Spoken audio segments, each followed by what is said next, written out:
नमस्कार दोस्तों, welcome to maths with Vishal YouTube channel. जैसा कि आप सभी को पता है, हम लोग अपने इस यूट्यूब चैनल में आर.एस. अग्रवाल बुक को सॉल्व कर रहे हैं।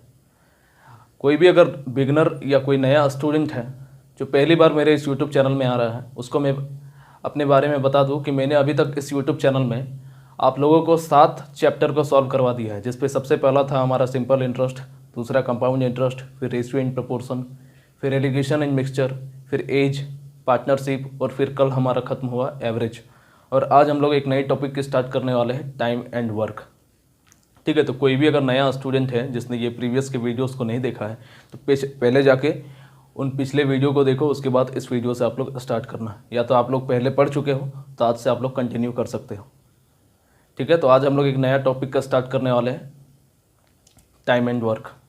कोई नया स्टूडेंट है, कोई बिगनर है जिसने अब तक चैनल को सब्सक्राइब नहीं किया है तो कर सकते हो आप लोग। नीचे सब्सक्राइब लिखा हुआ एक रेड कलर का बटन होगा, उस पर आप टच कर देना और साइड में एक बेल आइकन बना हुआ होगा, उसको क्लिक कर देना। उससे क्या होगा कि डेली मैं जैसे ही वीडियोस अपलोड करूँगा आपके तक वो वीडियो की नोटिफिकेशन सबसे पहले पहुँच जाएगी। ठीक है, तो चलिए अब हमारा चैप्टर का स्टार्ट करता है, टाइम एंड वर्क। देखिएगा, देखो टाइम एंड वर्क एक ऐसा चैप्टर है, मुझे नहीं लगता कि आज तक ऐसा कोई भी कॉम्पिटिटिव एग्ज़ाम हुआ है जिस पर इस चैप्टर से क्वेश्चन ना आया हुआ हो। एग्ज़ाम के पॉइंट ऑफ व्यू से देखा जाए तो टाइम एंड वर्क एक बहुत ही इंपॉर्टेंट और बहुत ही इम्पॉर्टेंट चैप्टर है। ठीक है, हर एक कॉम्पिटिटिव एग्ज़ाम में आपको इसका 1, 2 या 3 सवाल जरूर देखने को मिलेगा। ये जितना ही इम्पॉर्टेंट चैप्टर है उतना ही आसान, बहुत आसान चैप्टर है। बस ध्यान से पढ़ना, मन लगा के पढ़ना, एकदम आसान चैप्टर है। ठीक है, तो आइए पढ़ते हैं हम लोग अपना चैप्टर टाइम एंड वर्क।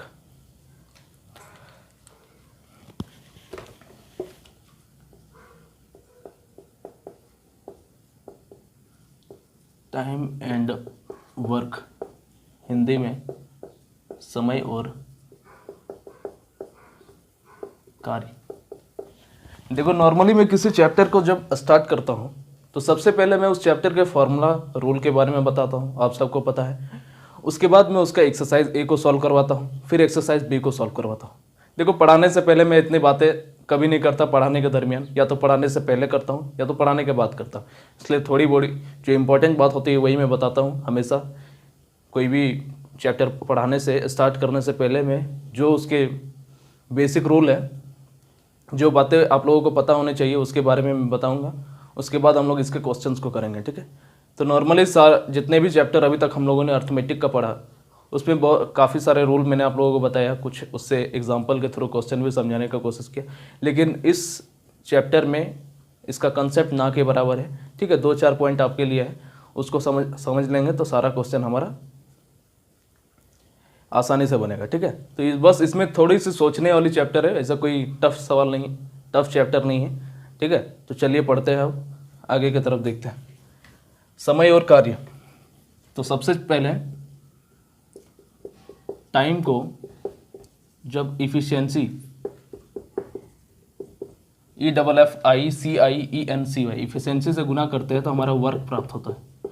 मैं बाइलिंगुअल चलता हूँ, हिंदी और इंग्लिश दोनों स्टूडेंट को हम लेके चलते हैं। ठीक है, तो समय को जब क्षमता से गुना करेंगे तो हमारा कार्य प्राप्त होता है। ठीक है, तो इस चीज़ को, अगर इस कॉन्सेप्ट को आप लोग समझ गए तो हमारा टाइम एंड वर्क का हर एक सवाल बनेगा बहुत आसानी से। यहाँ पे एक वर्ड आ गया क्षमता, इफिशियंसी। इसका मतलब क्या होता है समझो, स्टार दे के लिख लो, जितना पॉइंट लिखा रहा हूँ इसको लिखते रहना। तो एक दिन में लिखो, एक दिन में किए गए कार्य को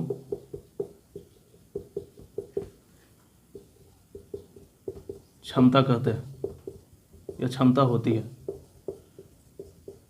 एक दिन में किया गया कार्य क्षमता होती है। ठीक है, यानी कि कोई भी व्यक्ति एक दिन में जितना काम करता है उसको हम लोग क्षमता कहते हैं। एक एग्जांपल के थ्रू समझने की कोशिश करेंगे।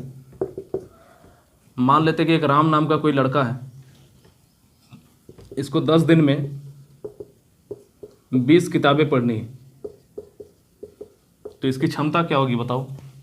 राम 10 दिन में 20 किताबें अगर पढ़ता है तो उसकी एक दिन की क्षमता कितनी होगी। 10 दिन में वो 20 किताब पढ़ता है तो एक दिन में कितना किताब पढ़ेगा, 20/10, यानी कि 2 किताब प्रतिदिन, तो 2 किताब एक दिन में 2 किताब पढ़ेगा तो ये उसकी क्षमता हो गई। अब अगर क्वेश्चन इसी में पूछ दिया जाए कि राम 40 किताब कितने दिनों में पढ़ेगा,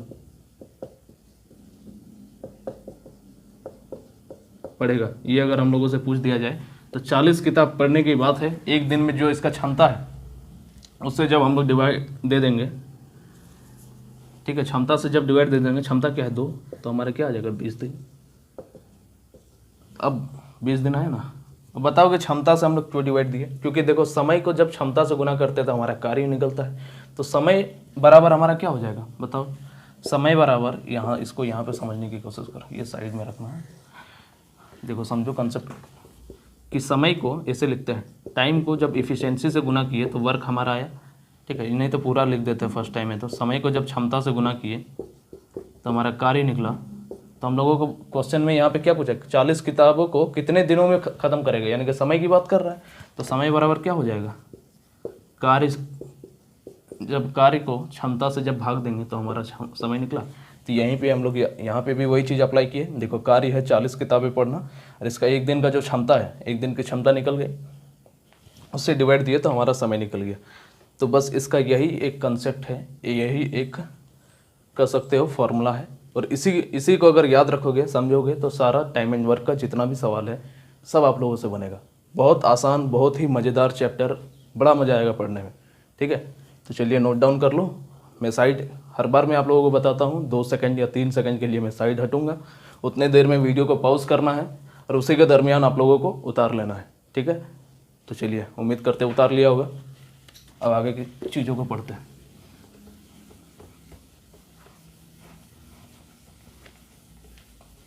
बस इतना याद रखना है, एक दिन में जो कोई व्यक्ति जितना काम करेगा वो उसका क्षमता होता है।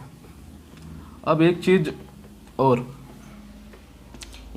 इस चैप्टर को सॉल्व करने के लिए बहुत सारे तरीके हैं, 2-3 तरीके हैं। मुझे तो 2-3 तरीके, सभी तरीके आते हैं, लेकिन मैं आप लोगों को सिखाऊंगा एक ही, क्योंकि स्टूडेंट को मैं कंफ्यूज नहीं करना चाहता।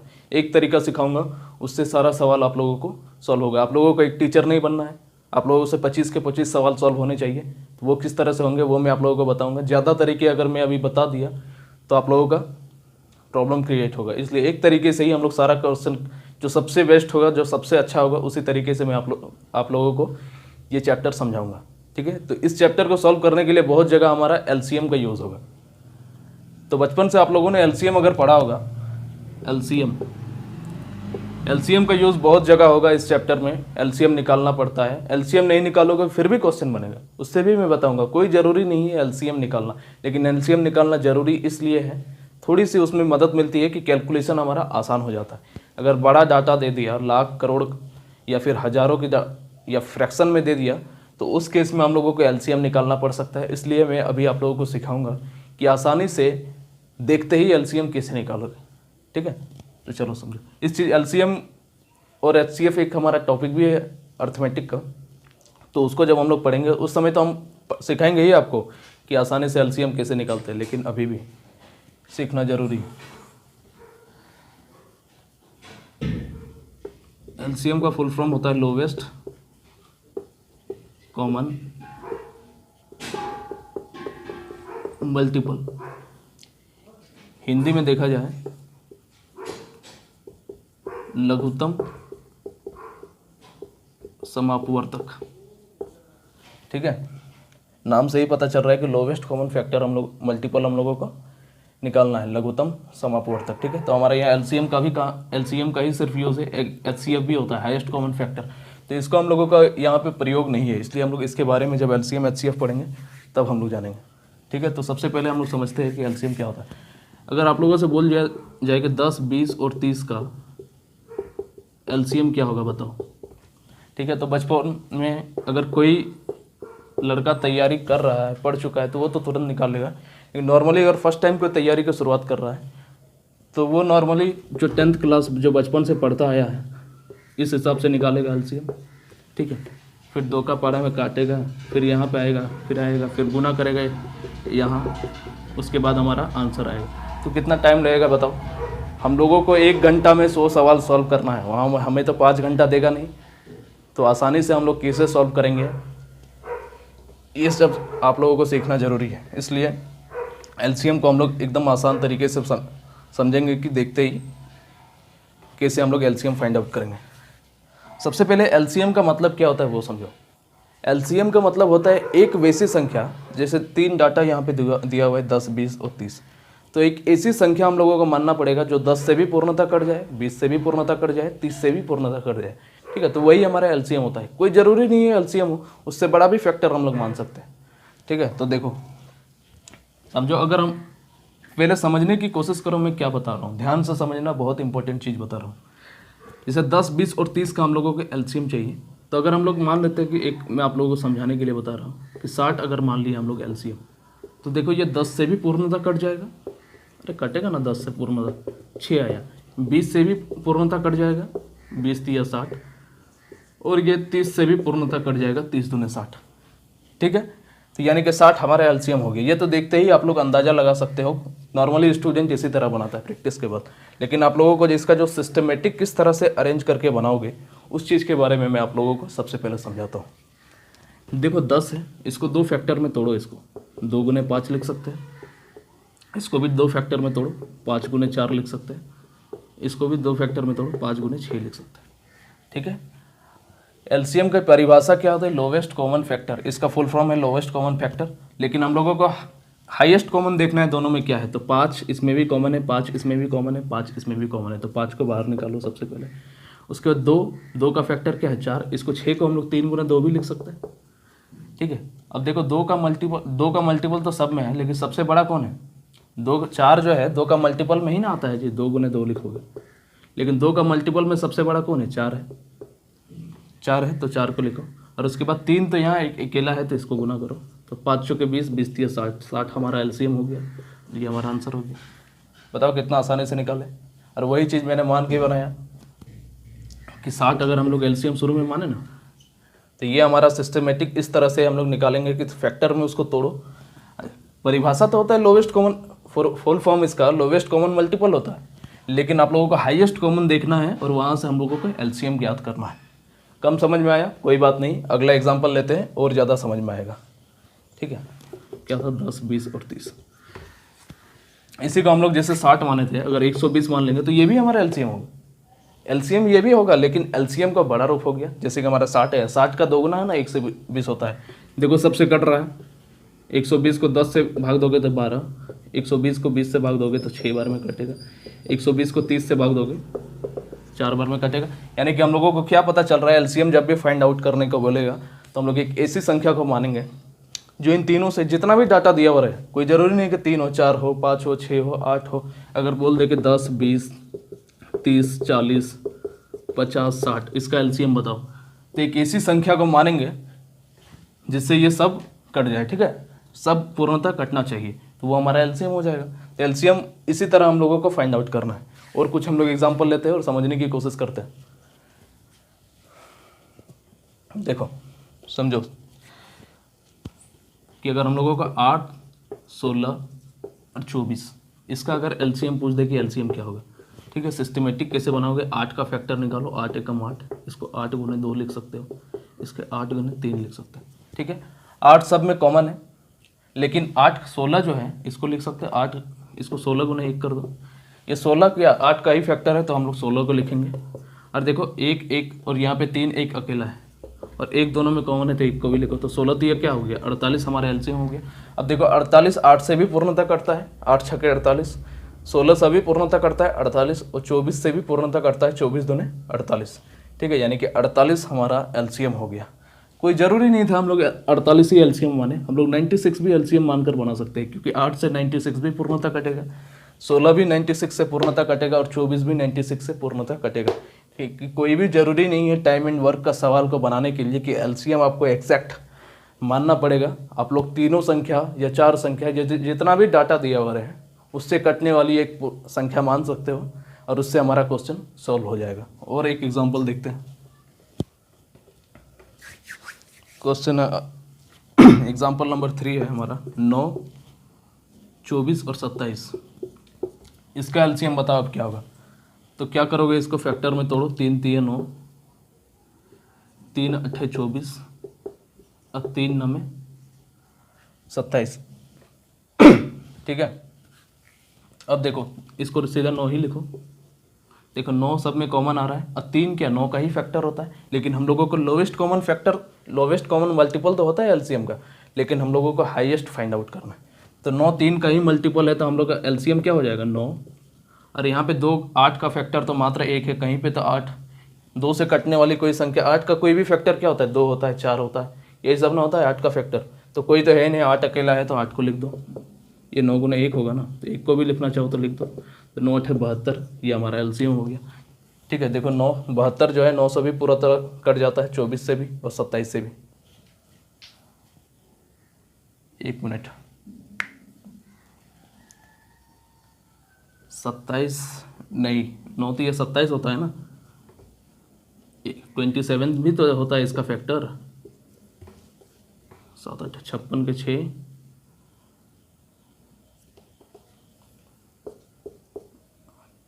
16 4 20 21, 216 हो गया इसका।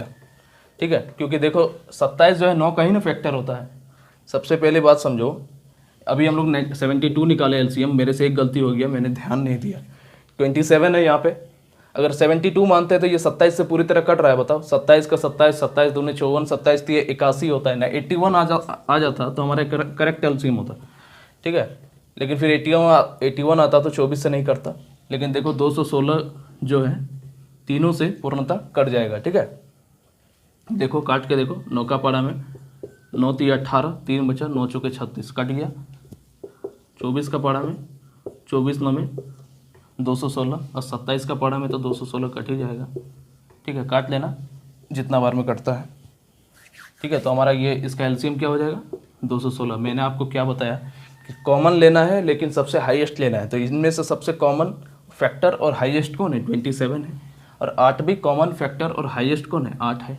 ठीक है, तो 27 गुने 8 और 1 तो सब में यहाँ पे भी कॉमन है, यहाँ भी कॉमन है, तो 27 गुने 8 गुना 1 बराबर हमारा 216 एलसीएम आ गया। ठीक है, कम समझ में आ रहा है, कोई बात नहीं।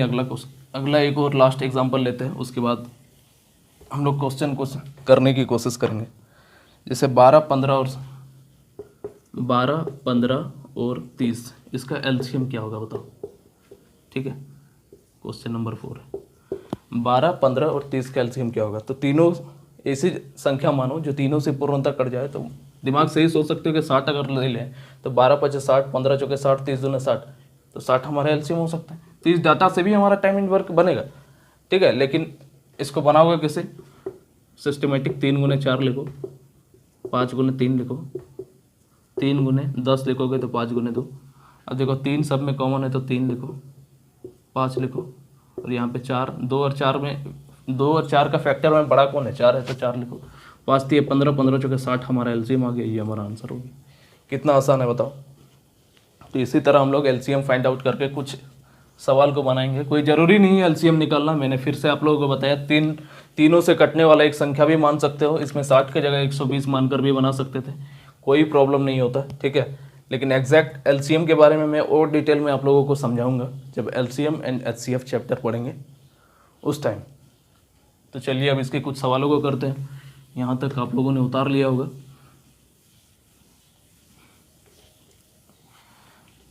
इसका क्वेश्चन हम लोग कल ही से स्टार्ट करेंगे, लेकिन एग्जाम्पल का 2-4 सवाल है, उसको मैं आप लोगों को आज समझा देता हूँ। ठीक है, उसके बाद हम लोग कल से ही सवाल स्टार्ट करेंगे, क्योंकि मैं पहले दिन क्वेश्चन स्टार्ट नहीं करता, पहले थ्योरी समझाता हूँ ताकि एक दिन बच्चा उसको पढ़े, एनालाइज करे, उसको समझने की कोशिश करे। उसके बाद अगले दिन से जैसे ही क्वेश्चन स्टार्ट करो तो उसके माइंड में ज़्यादा जाए। ये मेरी आदत है ऑफलाइन ऑनलाइन हर तरह से पढ़ाने की। देखो क्वेश्चन नंबर फर्स्ट, एग्जाम्पल का क्वेश्चन नंबर फर्स्ट। ठीक है, आप ही लोग का बुकलेट का है, समय और कार्य, जो RS अग्रवाल बुक में जो चैप्टर है उसी का पहला नंबर सवाल क्या है कि A अकेला किसी कार्य को 6 दिन में समाप्त कर सकता है तथा B अकेला इस कार्य को 12 दिन में समाप्त कर सकता है। तो A तथा B दोनों मिलकर इस कार्य को कितने दिन में समाप्त कर सकते हैं 12। क्वेश्चन में बोला है A किसी कार्य को 12 दिन में समाप्त कर सकता है, 6 दिन में समाप्त कर सकता है, और बी किसी काम को 12 दिन में समाप्त कर सकता है। तो हम लोगों से बोला है कि ए प्लस बी इस काम को कितने दिन में समाप्त करेगा। ठीक है, तो जैसे कि मैंने आप लोगों को बताया, हम लोगों को टोटल काम, कुल काम मानना पड़ेगा। तो टोटल वर्क हमारा कितना हो जाएगा, दोनों का एलसीएम। अब 6 और 12 का एलसीएम क्या होगा बताओ। कोई ज़रूरी नहीं है कि एलसीएम मानो, मैंने आप लोगों को बताया दोनों से कटने वाला संख्या भी मान सकते हो। तो टोटल वर्क हम लोग 12 मान लिए। ठीक है, तो इसकी क्षमता कितनी हो जाएगी, 6 दिन में जब 12 काम करता है, एक बार मैं लिख के समझा रहा हूँ, अगले बार से डायरेक्ट करूँगा।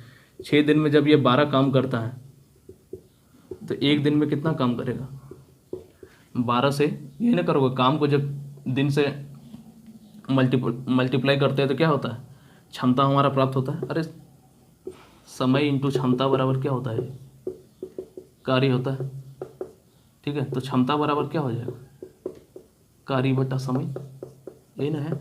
ये हमारा टोटल वर्क है, ये हमारा समय है। तो क्षमता निकालने के लिए टोटल वर्क, कार्य में से हम लोग समय को डिवाइड देंगे तो हमारा क्षमता प्राप्त होगा। तो एक दिन का क्षमता कितना हो जाएगा, 6 दूने 12। एक दिन में ये 2 काम करेगा, एक की क्षमता क्या आ गया, 2। उसके बाद इसी तरह ये 12 दिन में अगर 12 काम करेगा तो एक दिन में कितना काम करेगा, 12 से डिवाइड दोगे तो 1, यानी कि एक दिन में 12 काम, अगर कोई काम को करना है, काम को हम लोग काउंट करके बनाते हैं टाइम एंड वर्क चैप्टर में। ठीक है, अगर टोटल वर्क 12 काम है, ए एक दिन में 2 काम करता है, बी एक दिन में 1 काम करता है, तो बोला दोनों मिलके इस काम को कितने दिन में करेगा। तो समय बोला है, समय ज्ञात करने बोला है, टोटल वर्क हमारा 12 है। ठीक है, ए और प्लस बी की क्षमता क्या है, मैंने आप लोगों को बताया कि जब हम लोगों को समय ज्ञात करना होगा तो कार्य को क्षमता से डिवाइड देंगे, यही ना होगा। देखो यहाँ पे क्षमता ज्ञात करने के लिए क्या किया, कार्य को समय से भाग दिए, लेकिन जब हम लोगों को समय ज्ञात करना है तो कार्य को क्षमता से डिवाइड देना पड़ेगा। तो हमारा टोटल वर्क ये है, क्षमता दोनों का कितना हो जाएगा, 2 + 1 3, ये ना होगा 12/3, 3 चौके 4 दिन में, 4 दिन में ए प्लस बी इस काम को ख़त्म कर देगा, ये हमारा आंसर हो जाएगा। ठीक है, बताओ कितना आसान चैप्टर है। इसी कंसेप्ट से इसी तरह सारा चैप्टर क्वेश्चन हमारा सॉल्व होगा। वीडियो को पॉज करके उतार लेना, अगला क्वेश्चन देखते हैं।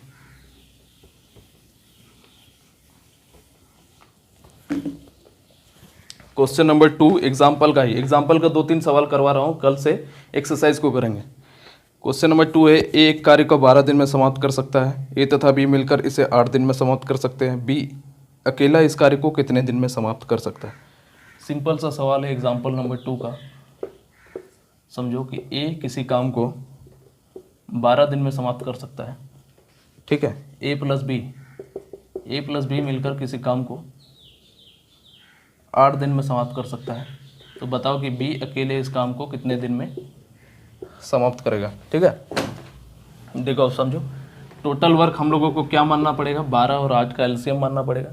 तो 12 और 8 का एलसीएम कोई ज़रूरी नहीं है मानो, कोई ऐसी संख्या मान लो जो 8 और 12 दोनों से एग्जैक्ट कटनी चाहिए। तो हम लोग टोटल वर्क अगर 24 मान लेंगे, देखो 12 से भी पूरी तरह कट रहा है, 8 से भी पूरी तरह कट रहा है, तो इसकी क्षमता कितनी हो जाएगी। टोटल वर्क को जब ये हमारा समय से ज्ञात कर डिवाइड देंगे तो हमारा क्षमता प्राप्त होगा। क्षमता इसी तरह निकलता है, क्षमता बराबर क्या होता है, कार्य बटा समय। ठीक है, तो कार्य हमारा 24 है बटा 12, यानी कि 2 आया इसका क्षमता, ये हमारा क्या है, क्षमता है। इसी तरह ये 8 दिन में 24 काम करता है, तो एक दिन में कितना काम करेगा, 24/8, 3 काम करेगा। तो बोला है, अब देखो बोला है कि बी कितने दिनों में वो काम को ख़त्म करेगा। अब यहाँ पे समझो कि ए की क्षमता 2 है और ए प्लस बी की क्षमता 3 है, तो यहाँ पे ए की क्षमता को पुट कर देंगे तो बी की क्षमता हमारा प्राप्त हो जाएगा। देखो यहाँ पे ए प्लस बी की क्षमता है हमारा 3, ए की क्षमता कितनी है 2 + बी = 3, तो बी की क्षमता कितनी हो जाएगी, 3 में से 2 घटाओगे तो 1 आ गया बी की क्षमता। ठीक है, तो बोला है कि बी कितने दिन में ये इस कार्य को ख़त्म करेगा। तो बी को लगा समय बराबर क्या, टोटल वर्क, और बी की क्षमता कितनी आई 1, यानी कि 24 दिन लगेगा बी को इस कार्य को ख़त्म करने में। ये हमारा आंसर आ गया। ठीक है, इसी तरह आज का आखिरी सवाल देखते हैं और बाकी हम लोग कल पढ़ेंगे। आज का क्लास थोड़ा सा कम ही होगा, मुझे कुछ काम है। ठीक है, अगला क्वेश्चन देखते हैं।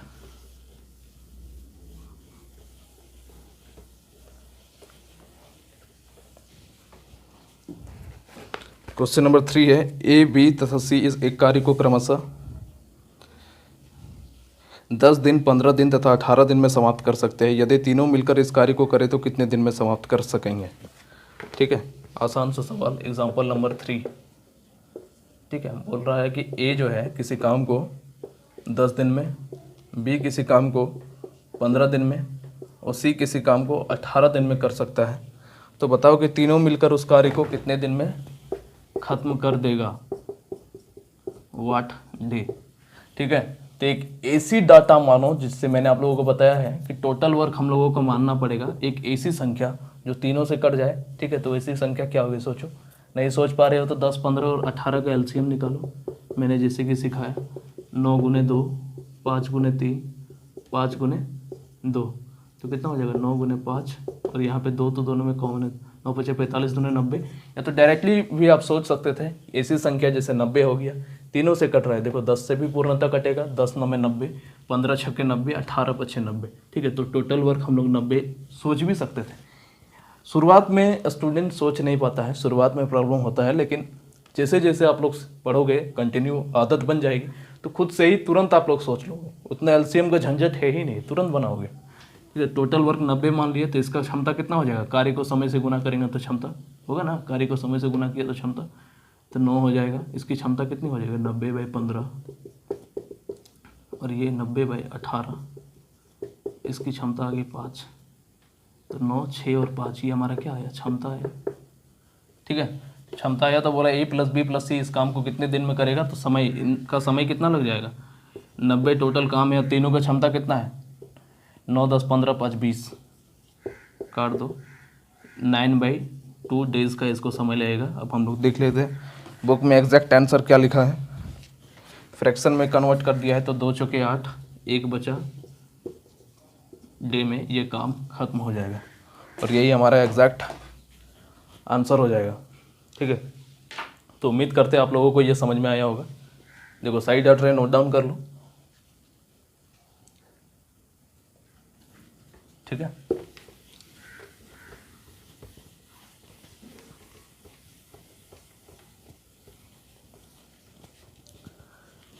तो उम्मीद करते हैं आप लोगों को ये वीडियो, सॉरी, ये सारा क्वेश्चन आप लोगों को समझ में आया होगा। जितना मैंने बात बताया, जितना फॉर्मूला बताया, जितना क्वेश्चंस को करवाया, सब आप लोगों को समझ में आया होगा। कल से हम लोग क्वेश्चन को करेंगे। आज का क्लास हम लोग यहीं पे ख़त्म करते हैं।